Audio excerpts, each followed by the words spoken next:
Hi, hello to everyone. This is Kavish IAS. We are going to talk about an important news. ये news बहुत important है international relation से। GS paper 2 से आप इसको जोड़ सकते हैं, क्योंकि ये न्यूज़ अभी तक आपके पास पहुंच ही गया होगा कि इंडियन नेवी ऑफिशियल 8 जो फॉर्मर यानी जो हमारे वेटरन्स थे जो कतर में काम कर रहे थे, उन्हें अरेस्ट कर लिया गया था और अब उन्हें फांसी की भी सजा सुनाई गई है। तो ये जो सिचुएशन क्रिएट हुआ है वो अनफॉरसीन डिप्लोमेटिक चैलेंज ले आया है। किसके लिए? भारत के लिए। भारत को समझ में ही नहीं आ रहा है कि क्या चार्जेस लगाए गए थे उनके ऊपर और क्यों उन्हें डेथ सेंटेंस दिया गया है और आगे किस तरह से ये पूरा मामला जो है वो ठीक हो सकता है। You have to understand this कि कतर और इंडिया का रिलेशन ठीक है। ऐसा नहीं है कि कतर कोई बहुत ही दुश्मन देश है भारत का। कतर और इंडिया का रिलेशनशिप बहुत ही वार्म्थ है, लेकिन अभी जो जियोपॉलिटिकल सिनारियो क्रिएट हो रहा है इजराइल और हमास वार की वजह से, या फिर ये जो आपके 8 वेटरन्स को फांसी दी गई है, इसके वजह से कतर और इंडिया का रिलेशन जो है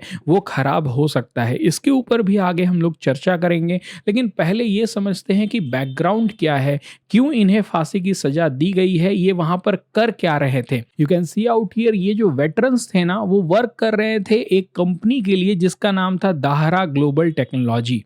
ये एक ओमानी कंपनी है जो ट्रेनिंग दे रही थी कतर एमरी नेवल फोर्सेस को। देखो, ऐसे इंडिया पहले दिया करता था, लेकिन इंडिया के पास उतना टाइम नहीं है, उतनी कॉम्पेटिबिलिटी नहीं है, तो वो क्या करते थे ना कि टाइम से इस तरह का डिफेंस कॉपरेशन नहीं कर पाते थे, जिसकी वजह से बहुत सारे प्राइवेट कंपनीज बीच में कूदे, जैसे दाहरा ग्लोबल टेक्नोलॉजीज हैं, और भारतीयों का यूज करके वो क्या करने लगे, यहाँ पर कतरी एमरी नेवल फोर्सेस को ये ट्रेन करने लगे। Now you can see out here, जिस एसोसिएशन के साथ काम कर रहे थे ये इंडियंस, उसे क्लोज कर दिया गया है ना। यही मैं बता रहा था कि दाहरा का जो वर्क था ना वो यही बायलैटरल डिफेंस कॉपरेशन को और बेटर करने में था, और उसी के लिए ये भारतीय जो थे वो वहां पर वर्क कर रहे थे ना। लीगल प्रोसीडिंग एंड चार्जेस के ऊपर थोड़ा बात कर लेते हैं। देखिए, हमें सच में नहीं पता है कि कौन कौन से चार्जेस लगाए गए हैं। That's why it is written out here opaque nature of charges है। वी डोंट नो क्या चार्जेस लगाए गए हैं, और उसके साथ साथ क्लैंडस्टाइन ट्रायल प्रोसेस है। वी डोंट नो कि किस तरह का ट्रायल हुआ, किस तरह से उन्हें सिर्फ 7 मंथ में ही क्या किया गया, 6 चार्जेस में से 3 चार्जेस लगाए रखे गए और उन्हें डेथ पेनल्टी दे दिया गया, और वो भी पूरे 8 वेटरन्स के ऊपर। सो वहां का जो लीगल प्रोसीडिंग और चार्जेस है उसके बारे में हमें नहीं पता है, और आगे क्या होगा वो भले ही मैं आपको बता सकता हूं कि आगे कोर्ट ऑफ अपील में जाएगा या फिर कोर्ट ऑफ कैसेशन में जाएगा। इसका मतलब यह है कि जो अमीर है ना वहाँ का, उनसे बात करनी होगी और उन्हें पार्डन दिलवाना होगा, लेकिन ये इतना इजी नहीं होगा। ये बहुत ही कॉम्प्लेक्स प्रोसीजर होगा, और ये कॉम्प्लेक्स इसलिए भी होगा क्योंकि जियो पॉलिटिकल कॉन्टेक्स्ट जो है ना वो कॉम्प्लेक्सिटी को क्या करेगा, ऐड करेगा। उस जगह का जो अभी पॉलिटिकल सिनारियो है वो एक बहुत बड़ा रोल प्ले करेगा। You can see out here, Qatar कुछ सालों में क्या कर रहा है ना, रीजनल डिप्लोमेसी में इंटर कर रहा है। इस रीजन का डिप्लोमेसी जो है उसको देख रहा है, और वो एसेस करेगा कि इंडिया का रोल क्या है। जो रीजनल डिप्लोमेसी है उसमें क्या इंडिया जो है वो वेस्ट एशिया के तरफ है या फिर वेस्टर्न नेशंस की तरफ है, ये बहुत बड़ा रोल प्ले कर सकता है और बहुत ही ज्यादा कॉम्प्लेक्स इस सिचुएशन को बना सकता है ना। जो भी डिसीजन होगा ना उसका डायरेक्ट इम्पैक्ट होगा हमारे डिप्लोमेटिक टाइज के ऊपर। हमारा जो डिप्लोमेटिक टाइज है ना वो सीवियर थ्रेट में है बिकॉज ऑफ दिस प्रॉब्लम। इसका एक बहुत बड़ा कारण इजराइल हमास का कॉन्फ्लिक्ट भी है, जहां कुछ कंट्री डायरेक्ट हमास को सपोर्ट करते हैं। आपको समझना पड़ेगा कौन कौन से कंट्री हमास को सपोर्ट करते हैं। जैसे सबसे इंपॉर्टेंट तो ईरान हो गया, उसके बाद फिर कतर हो गया, कतर के साथ साथ तुर्की हो गया, और सीरिया हो गया, जॉर्डन हो गया, लेबनान हो गया, ये सब हमास को सपोर्ट करते हैं, तो उसमें कतर भी है। वेयर एज इंडिया क्या करता है, एक टाइट रोप पर चलता है, ना ही वो वेस्ट एशिया के तरफ झुकता है, ना ही वो वेस्टर्न नेशंस यानी यूएसए और यूके के तरफ उतना रहता है। ना अगर इंडिया की बात की जाए तो इंडिया एक टाइट रोप पे चल रहा है, जिसमें कि इंडिया ये दिखाने का कोशिश कर रहा है कि वो अलाइंड नहीं है, वो नॉन अलाइंड की पॉलिसी को यूज कर रहा है।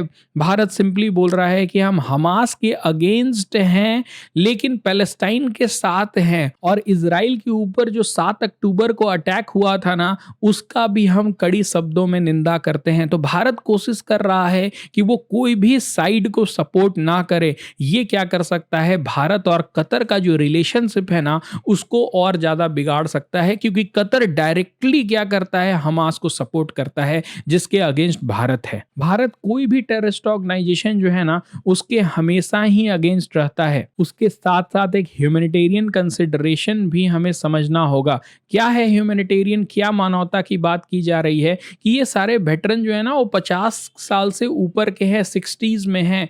अब इनको अगर आप फांसी की सजा हटा करके उम्र कैद की सजा भी सुनाते हैं तो भी उनके लिए बहुत ही खराब होगा, क्योंकि इनकी जो उम्र है वो बहुत ही अधिक हो गई है। तो ये क्या कर रहा है, एक ह्यूमैनिटेरियन कंसर्न जो है उसको रेज कर रहा है ना। तो इसका सॉल्यूशन क्या हो सकता है, इसका सॉल्यूशन है मोदी जी को इंटर करना पड़ेगा, वहाँ के अमीर जो हैं उनसे बात करनी होगी। अब मान लीजिए मोदी जी ना करे, लेकिन भारत की डिप्लोमेसी जो है वो इस तरह से काम करे कि वहाँ के जो अमीर हैं, मतलब आप समझ लीजिए कि वहाँ के जो राजा हैं ना, उनसे बात करना पड़ेगा, और डायरेक्ट जो पार्डन है ना उसके लिए उनको मनाना पड़ेगा। इसके लिए जो भारत के फ्रेंड कंट्रीज हैं जैसे यूएसए है ना, वो क्या कर सकता है, दबाव डाल सकता है अमीर के ऊपर कि आप क्या करिए, इन 8 नेवल वेटरन्स को छोड़ दीजिए। और जब तक ले दोनों देश के जो पॉइंट्स हैं ना उनको नहीं माने जाएंगे, तब तक ये जो रिलेशनशिप है दोनों देश के बीच में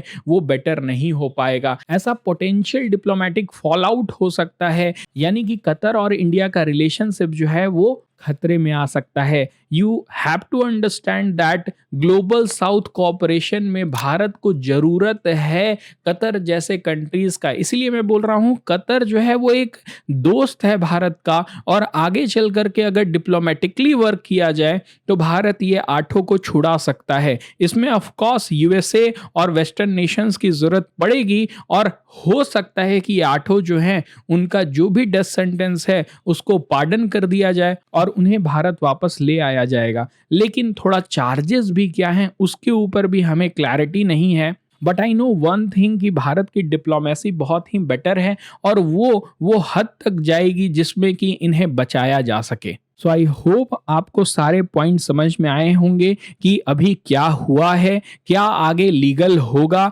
कोर्ट ऑफ अपील में मैटर जाएगा, अमीर से बात भी हो सकती है, किस तरह से यहाँ का जियोपॉलिटिकल सिचुएशन इस पूरे मामले को और बिगाड़ सकता है, भारत का क्या स्टेप होगा, और कतर क्यों इंपॉर्टेंट है भारत के लिए। भारत जैसा कंट्री कतर जैसे कंट्रीज के साथ हमेशा एक बेहतर रिलेशनशिप चाहेगा, क्योंकि भारत को ग्लोबल साउथ का लीडर भी बनना है। So these all point is very important for your UPSC preparation. That's it for this video. Thank you.